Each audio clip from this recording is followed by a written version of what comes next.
Everyone knows the official story. A monster lived beneath the palace of Crete, half man, half bull, all hunger. They said he waited in the darkness, deep inside a maze so complicated that no prisoner could ever find the way out. They said he listened for footsteps. They said he could smell fear before the children even reached the center. And every 9 years, Athens paid the price. 7 boys, 7 girls, 14 young lives taken from their families, loaded onto black-sailed ships and sent across the sea to be swallowed by the labyrinth. The official narrative is clean. A beast terrorized the innocent. A hero named Theseus volunteered to end the nightmare. He sailed to Crete. He entered the maze. A princess handed him a golden thread. He followed it into the darkness, found the monster, killed it, and walked back into the light. Simple villain, perfect hero. A clean ending for a dirty story. But cold cases do not stay buried forever. And when you reopen the Minotaur file, the first thing you notice is not the horns. It is not the bones. It is not the blood on the floor of the maze. It is the architecture. Because monsters do not build prisons, kings do. Someone funded the labyrinth. Someone approved the plans. Someone hired Daedalus, the most brilliant engineer in the ancient world, to create a structure designed not just to trap a body, but to erase a person from history. And that changes the question. This was not just a monster hunt. This was a cover-up. What if the creature at the center of the maze was never the true danger? What if the Minotaur was not born evil, but made into a weapon? What if he was a neglected child, hidden in a concrete nightmare, because his existence exposed the corruption of a king? What if the so-called beast was the final witness to a royal scandal? Tonight, we are reopening one of mythology's darkest cold cases. Case file, the Minotaur. Real name, Asterion, meaning the Starry One. Charge, devouring the youth of Athens. Known location, the labyrinth beneath Knossos. Primary suspects, King Minos of Crete, Queen Pasiphae, and Poseidon, the god who set the trap. Executioner, Theseus of Athens. And by the end of this investigation, the old story will not look heroic. It will look like evidence tampering. Before he was called the Minotaur, he had a name, Asterion. The Starry One, that name matters, because names are how people enter the world. Names are how families claim a child. Names are how a society says, you belong here. But history rarely calls him Asterion. History calls him the Minotaur, the Bull of Minos. Not a person, property, a label attached to the man who wanted him hidden. That is the first sign of a frame-up. The victim's real name disappears, and the state replaces it with branding. The Bull of Minos, not Pasiphae's son, not a royal child, not a boy born into a palace he never asked for, just a monster connected forever to the king who locked the doors. To understand how this happened, we have to go back to the beginning. Crete was not a small island kingdom surviving on luck. It was rich, strategic, and powerful. Its ships controlled trade routes. Its palace glittered with wealth. Its king, Minos, wanted legitimacy. He wanted the throne, and he wanted the gods to endorse it. So he made a request to Poseidon. Send me a sign. Poseidon answered. From the sea came a magnificent white bull, a living symbol of divine approval. The agreement was clear. Minos would sacrifice the bull back to Poseidon, proving that the throne belonged not to his ego, but to the god who granted it. But Minos saw the animal and hesitated. It was too beautiful, too valuable, too perfect. So he kept it. He broke the contract. He substituted another bull on the altar and hoped a god would not notice. That was the original crime. Not Asterion's birth. Not Pasiphae's shame. Not Athens. Minos committed fraud against a god. And Poseidon retaliated in the cruelest way possible.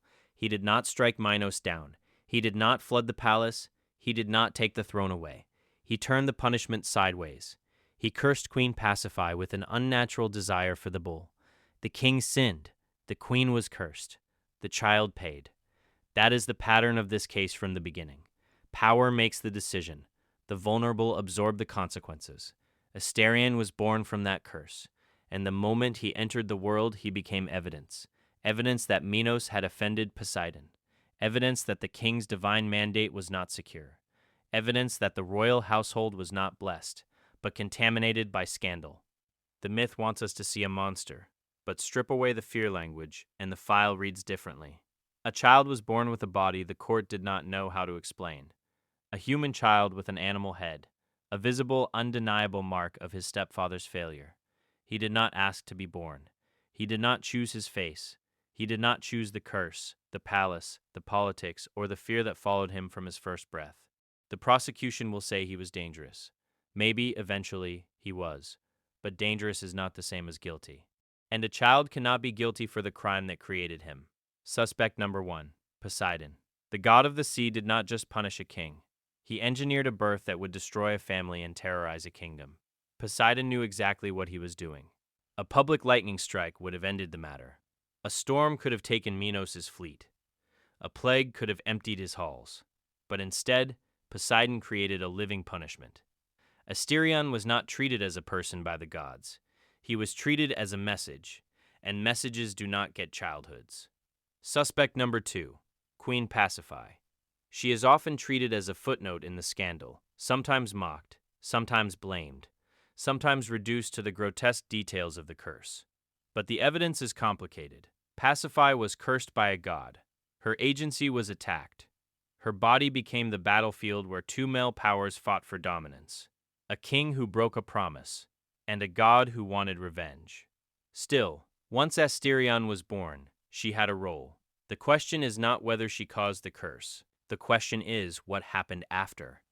Did she hold him? Did she name him? Did she protect him? Did she fight for him when Minos ordered the walls to rise around him? The record is silent. And in true crime, silence is not innocence. Sometimes silence is fear. Sometimes it is complicity.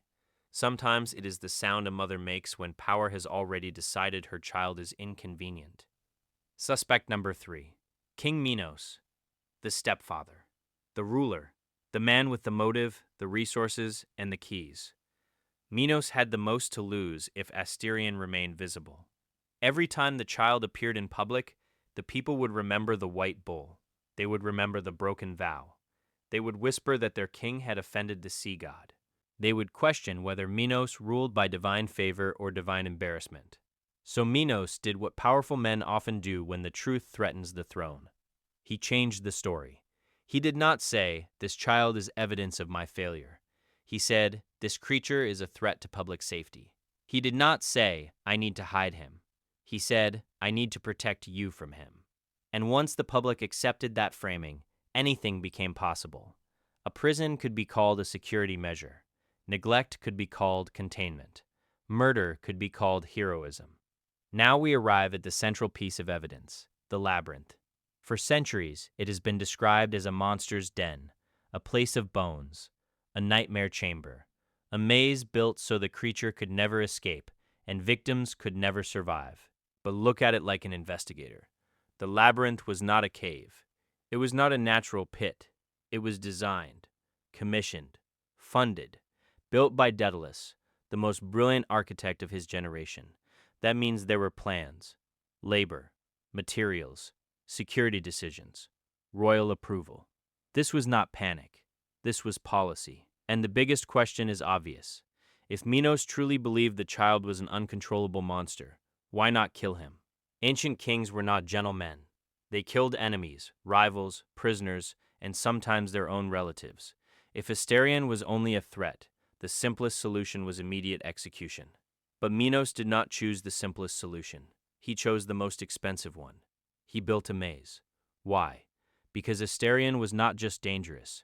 He was dangerous evidence. Killing him might have angered the gods further.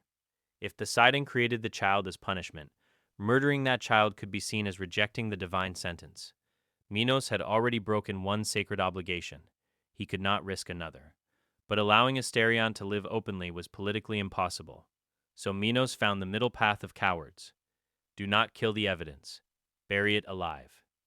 The labyrinth was a concrete cover-up, a maximum security prison built under the language of monster control. And inside it, a child grew up. Not in a nursery, not in a school, not in the sunlight of the palace courtyards.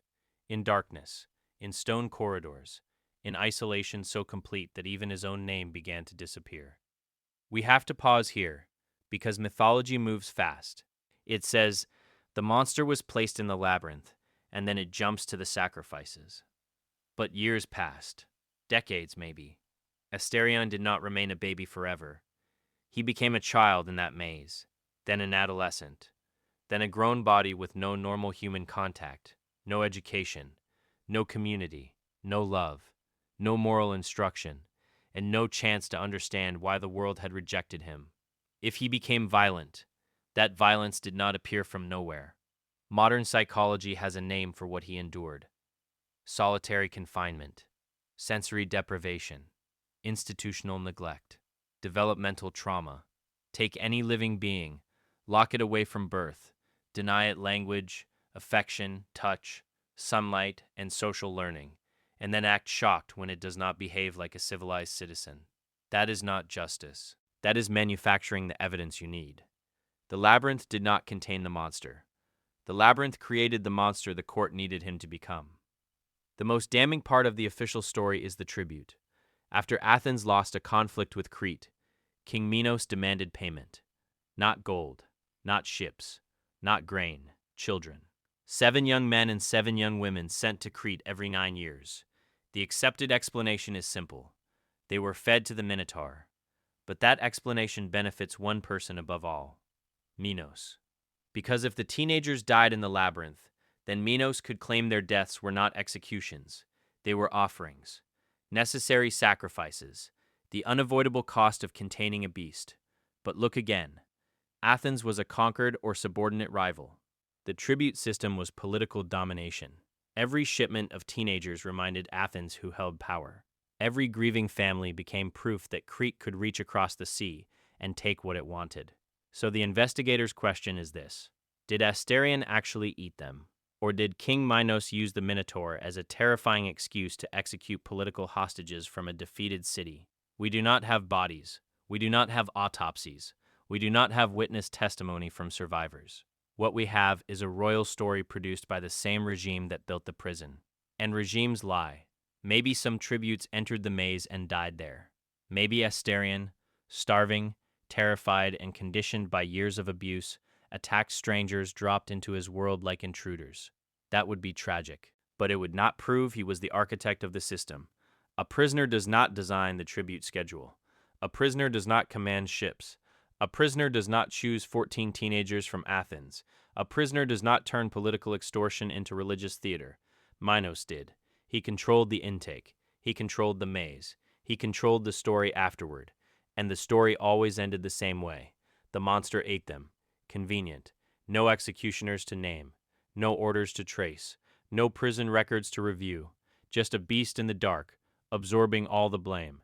That is the beauty of a political monster. Once the public believes it exists, the state can feed anything into its mouth: enemies, hostages, scandals, questions, truth. Then Theseus arrives.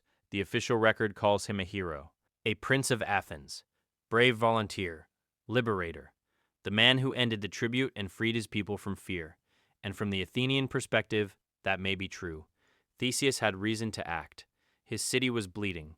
Families were losing children to Crete. Someone had to stop the system. But good motives do not erase what happened in the maze. Theseus did not storm a battlefield. He entered a prison. He did not face an enemy general. He found a captive. Asterion had been locked underground for years by the time Theseus arrived. He was not a warrior in his prime, trained, armed, and ready for combat. He was a heavily institutionalized creature who had spent most of his life in darkness. Theseus had help. Ariadne, daughter of Minos, gave him the thread. In some versions, she gave him a sword. That means Theseus entered with insider assistance from the royal family itself. Think about that. The daughter of the man who built the prison helped an outside prince enter it, kill the prisoner, and escape. That is not just romance. That is a breach of custody.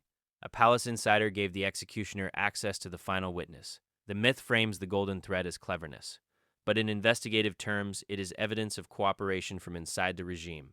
And when Theseus reached the center, what did he find? Not a throne room, not a war camp, not a monster commanding an army. He found Asterion, alone. The entire heroic legend narrows to one image: an armed prince standing over a prisoner the state had already destroyed. Was there a fight? Probably. Cornered creatures fight. Terrified prisoners fight. People who have never known mercy do not recognize rescue when it walks toward them with a blade. But calling that a glorious battle is propaganda. It was not a fair contest between hero and monster. It was the quiet execution of a man who had been made disposable long before Theseus arrived. Theseus may have ended the tribute, but he also solved Minos' biggest problem. He erased Asterion. No more living evidence, no more royal shame breathing under the palace, no more child of the curse, no more question of what Minos had done with him all those years. The hero killed the beast, the king's secret died with him, and history applauded. One of the most brutal weapons in this case was not a sword, it was language.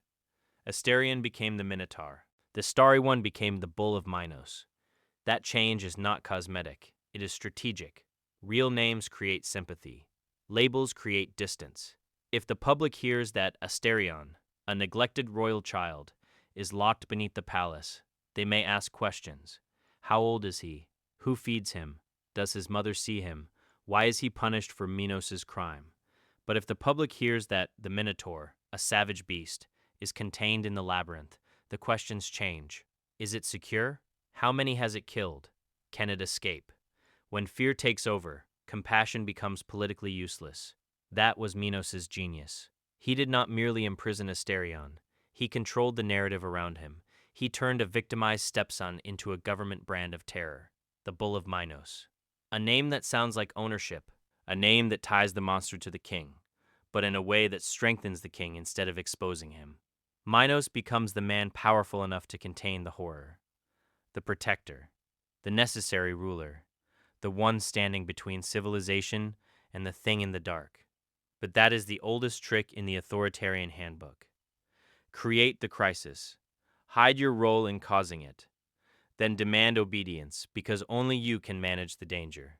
Asterion's body became Minos' emergency powers. His prison became royal theater. His hunger, real or invented, became policy. His death became someone else's legend. The official myth is obsessed with the moment of death, the hero's arrival, the thread, the killing blow, the escape. But it skips the part that matters most, Asterion's childhood. Try to reconstruct it. A baby born in a palace where no one wants to look too closely. Servants whispering, priests arguing. A king furious because the child's face proves his failure. A queen caught between shame, grief, and the politics of survival. Then a decision. Build the maze, move the child, close the doors. After that, what did Asterion know of the world? Footsteps overhead, distant voices through stone. Food pushed toward him by guards who feared him. The smell of torch smoke, the echo of his own breathing. Maybe he learned that every human who came near him came with fear. Maybe he learned that hands meant pain. Maybe he learned that voices meant panic. Maybe he learned that hunger was the only predictable thing in the dark. And then every 9 years strangers arrived. Young, terrified, crying, just as trapped as he was. That is the true horror of the labyrinth. Not a monster hunting victims. Victims being fed to a victim. A system designed so the powerless would destroy each other while the powerful watched from above and called it order. The Athenian teenagers were victims. Their families were victims. But Asterion was not their opposite. He was the first prisoner. He was the oldest sacrifice. Before Athens ever sent its children, Crete had already sacrificed one of its own. Every cold case comes down to 3 words: motive, means, opportunity. Poseidon had motive, revenge against Minos. He had means, divine power. He had opportunity, the original curse. Pasiphae had limited means, but she had proximity. Her silence after the birth remains one of the case's most painful unanswered questions. Theseus had motive, save Athens. He had means, a weapon, royal assistance, and the thread. He had opportunity, access to the labyrinth. But Minos had all 3 from start to finish. Motive, protect his reputation and stabilize his rule. Means, wealth, soldiers, architects, ships, courts, prisons, and propaganda. Opportunity, total control over Asterion's life. He controlled the birth narrative, he controlled the confinement, he controlled the tribute, he controlled the fear. And for years, he controlled the only exit. If this case were tried in a modern court, Minos would not be a grieving stepfather burdened by a dangerous child. He would be the prime suspect in a decades-long abuse, unlawful imprisonment, political murder, and state propaganda operation. His defense would be public safety. His evidence would be the bodies. But the prosecution would ask one question: who created the conditions that made the violence inevitable? Because if you lock a child in darkness until he becomes what you said he was, you do not get to call yourself a prophet. You are the cause. So what is the verdict in the Minotaur case? Was Asterion dangerous? Maybe. By the end, almost certainly. Fear, hunger, isolation, and decades of neglect can turn any living being into something desperate. But danger is not the same as evil. And violence born from captivity is not the same as violence born from choice. Asterion was not the mastermind of this story. He did not curse Pacify. He did not break Poseidon's contract. He did not build the Labyrinth. He did not demand teenagers from Athens. He did not name himself the Bull of Minos. He did not write the official version that made his death look like justice. He was born into a crime scene, then he was hidden inside one. Then he was blamed for everything that happened there. The real monsters were not hiding in the maze. They were sitting on the golden throne of Crete. They were signing orders, commissioning architects, choosing victims, turning a traumatized child into a national security threat. And when the time came, they let a foreign hero walk into the dark and erase the last piece of evidence. Asterion was the primary victim, a child punished for the crimes of his stepfather, a son abandoned by a royal house that could not survive the truth of his face, a prisoner used as a political weapon against Athens, a name stolen and replaced by a brand, a life reduced to a warning, a death repackaged as heroism. The official story says Theseus killed a monster and saved the innocent. The cold case says something darker. Theseus killed the prisoner. Minos built the prison. Poseidon set the trap. And Asterion spent his entire life paying for crimes committed before he was even born. That is why this case still matters. Because every society has its labyrinths. Places where inconvenient people are hidden. Stories where victims are renamed threats. Systems where the powerful create damage, then punish the damaged for existing. And once a person has been called a monster long enough, the world stops asking who locked the door. So tonight, the file does not close with a hero standing over a beast. It closes with a different image. A boy named Asterion, the starry one. Born under a curse he did not choose. Raised in darkness he did not deserve. Killed in a maze built to protect a king's reputation. And remembered by history as the monster, because the people who held the keys also controlled the story. Now it is your turn to deliver the verdict. Who was the real villain in the Minotaur case? Was it King Minos, the stepfather who buried a child alive to protect his throne? Was it Theseus, the hero who ended the tribute but also executed the final witness? Was it Poseidon, the god who turned an innocent birth into a weapon of revenge? Or was the entire system guilty from the start? Drop your verdict in the comments. And if you want the next cold case from the dark side of mythology, subscribe. Because the old myths were never just stories about monsters. They were stories about who gets called a monster, and who gets away with creating one.